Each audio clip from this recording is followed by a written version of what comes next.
Entonces, resumiendo, ¿qué son las patentes de invención? Son los derechos subjetivos que el ordenamiento jurídico le concede al creador de una invención, por el cual se concede la facultad de explotar en forma exclusiva su creación durante el plazo que establece la ley. El inventor es el prescriptor de una regla técnica. Una regla técnica, ese es el contenido de la patente.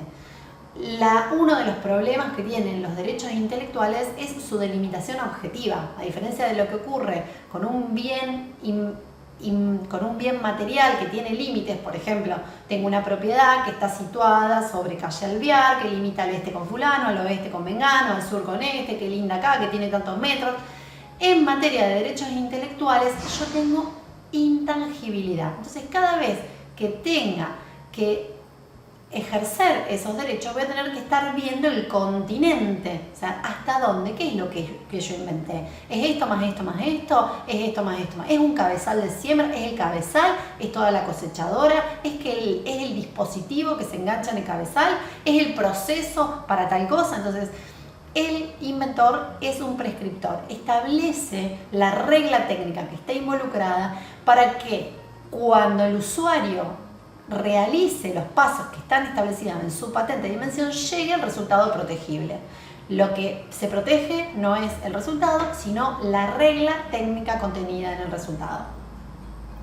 El plazo de vigencia, ya lo hemos dicho, son 20 años desde el momento de la solicitud. Esto quiere decir que muchas veces el ejercicio de los derechos intelectuales sobre las patentes es de mucho menos, porque las patentes pasan a ser concedidas, por ejemplo, entre 4 y 5 años. Veremos por qué. Mientras la patente está en la esfera del inventor, se dice que la patente está en el dominio privado. O sea, es una patente que está vigente, que está dentro del plazo de 20 años, en donde la patente está en el dominio privado. Luego de eso, la patente pasa al dominio público. ¿Esto qué quiere decir? Que cualquier persona podrá ir al INPI, que es el Instituto Nacional de la Propiedad Industrial, pedir toda la tecnología que hay, por ejemplo, sobre incubadoras, y va a obtener un montón de patentes, no solo Argentina, sino todas las que hay en el mundo respecto de cómo hacer una incubadora, cómo lograr el calor en la incubadora, cómo lograr la alimentación de los animales que están en la incubadora o de las personas. Y el titular de la patente no puede ya ejercer esos derechos de explotación exclusiva porque ya no están más en el dominio privado. Dijimos que esos derechos lo va a poder ejercer en el territorio en donde esté registrado. ¿Cuál es el marco normativo que rige el derecho de patentes en nuestro país? La ley 24481, que fue modificada varias veces, siendo su última modificación la ley 27444 en julio del 2018, que modificó aspectos relativos al trámite. El Convenio de París para la protección de la propiedad intelectual, que fue aprobado por la ley 17011, y el ACPIC, aprobado en la Argentina en 1995 por la ley 24.425. ¿Qué tipo de patentes conocemos? Tenemos las patentes de productos, las patentes de procedimiento y tenemos los modelos de utilidad. En las patentes de producto, la prescripción consiste en determinar cómo será una realidad física determinada. Hago una patente sobre sal de siembra, hago una patente sobre un medicamento, hago una patente sobre un producto. En cambio, en las patentes de procedimiento, la prescripción consiste en señalar un comportamiento, indicar qué operaciones debo realizar para obtener el resultado que se espera. Por ejemplo, si estoy patentando un proceso de eliminación de agua en arsénico, la patente dirá: primero filtro en forma ascendente el agua utilizando este y este componente. En segundo término, utilizo los pasos, como si hiciera una receta de cocina. Los modelos de utilidad, también llamados mini patentes, lo que se protege es la nueva forma que mejore una función sobre alguna herramienta puntual. No funcionan sobre procesos, no requiere altura inventiva, pero sí requiere los otros requisitos que ya vamos a analizar. Y el plazo de duración de esta mini patente en el dominio privado es menor, es de 10 años desde la solicitud. Bien, ¿cuáles son los requisitos que le vamos a pedir para que una invención sea patentable? Los requisitos que exige la ley están contenidos en el artículo 4, los invito a leerlo. Como todos los artículos que estamos charlando, ustedes después van a ir a la ley y van a leer artículo por artículo. se exige que sea novedoso, que tenga altura inventiva y que tenga aplicación industrial. ¿Qué quiere decir que sea novedoso? Será novedoso cuando la tecnología involucrada en la patente no esté contenida en el estado de la técnica. ¿Qué es el estado de la técnica? El estado de la técnica es el conjunto de conocimientos que existen y que son públicos a la fecha relevante, que va a ser la fecha en la que solicitemos la patente de invención. ¿Esto quiere decir que la patente no tiene que estar en otra base de patentes? Quiere decir que no tiene que haber solicitado una patente ni en la Argentina ni en ningún lugar del mundo. Pero también quiere decir que no tiene que ser comercializado. O sea, si yo voy a patentar algo que ya está, ¿por qué el Estado va a entregar un monopolio o un derecho a explotación exclusiva a un titular si no me trae la novedad, si no me está aportando una solución tecnológica determinada? Entonces, la novedad es que no esté comprendido en el estado de la técnica, y esa novedad es absoluta. O sea que el examinador, cuando analizará la novedad, verá si esa patente ya fue concedida en otro país o no a través de la búsqueda de otras bases de patentes, y verá también si esa patente o si esa tecnología está en la calle o si está, por ejemplo, en algún libro de texto o en algún libro científico. El segundo requisito es que tenga altura inventiva. Algunas legislaciones le llaman a este requisito el requisito de la novedad.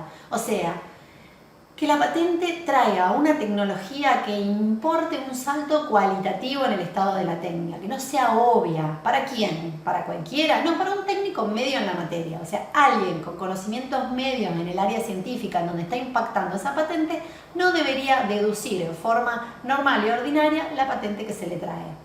Y el último de los requisitos es que tenga aplicación industrial, o sea, que esto no sea una cuestión científica. Por ejemplo, la Oficina de Patentes de Norteamérica rechazó, cuando los primeros estudios biotecnológicos, el proyecto de genoma humano, o sea, el mapeo del genoma humano tenía evidentemente mucha novedad, tenía altura inventiva, pero decía, ¿usted para qué va a usar esto concreción? ¿Va a aportar concretamente?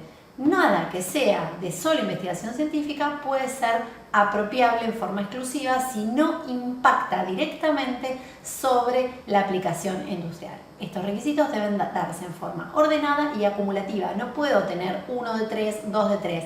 Tengo que tener 3 de 3. Estos requisitos tienen que existir todos juntos para obtener una patente que sea protegible.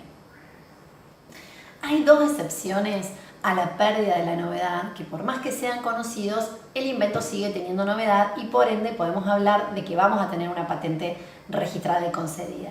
Uno de ellos es la prioridad internacional. La prioridad internacional está reconocida en el artículo 13 de nuestra Ley de Patentes y tiene que ver con el Convenio de París. Este es un convenio con una alta adhesión internacional que establece justamente que si un inventor, miembro de la Unión de París, registra en alguno de los países de la Unión, va a contar con el plazo de 1 año para ir al resto de los países a solicitar esa patente sin que el primer depósito invalide la novedad. Recordemos que cualquier patente, o sea, aún del mismo solicitante, si ya fue registrada en otro país y publicada y por ende se hizo público, valga la redundancia, no tendría la novedad requerida por nuestra legislación y por ende su propia divulgación haría que esa patente no tenga novedad.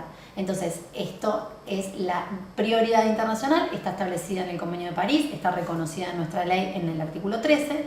Y la segunda excepción es la divulgación por el inventor, está en el artículo 5. Si el inventor, por ejemplo, va a un congreso científico y cuenta su desarrollo y cuenta en lo que está trabajando, y dentro del plazo de 1 año está trabajando, y dentro del plazo de 1 año con posterioridad a esa divulgación solicita la patente, pues entonces esa divulgación que hizo no va a invalidar la novedad.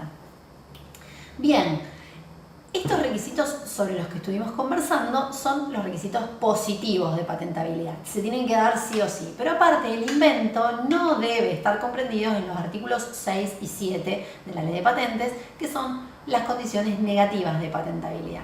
Y entre ellas tenemos los descubrimientos, las teorías científicas, los métodos matemáticos, las obras literarias, los planes, reglas y métodos para el ejercicio de actividades intelectuales, los programas de computación, las formas de presentación de la de la información, los métodos de tratamiento quirúrgico, terapéutico, de diagnóstico, la yuxtaposición de medios conocidos, las materias vivas y preexistentes en la naturaleza. O sea, estas pueden ser inventos o no, o hay cosas que están protegidas por otras áreas. Por ejemplo, dijimos, los programas de computación es software, no entran dentro de patentes pues porque están protegidos por derecho de autor.